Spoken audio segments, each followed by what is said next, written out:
Her bliver bilen tørret af. Og som man kan se, så skinner bilen rigtig flot her.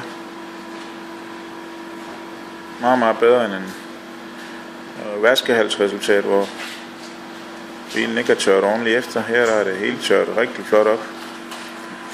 Og fælgerne, de ser også rigtig fine ud nu.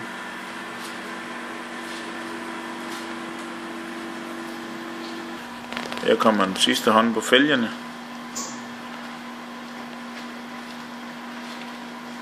Man kan nærmest spejle sig i bilen nu.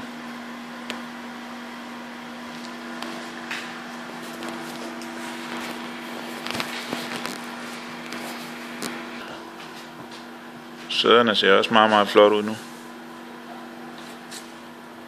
Det hele er tørt.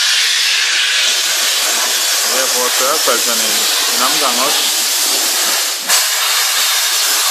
Det hele bliver tørt ordentligt op.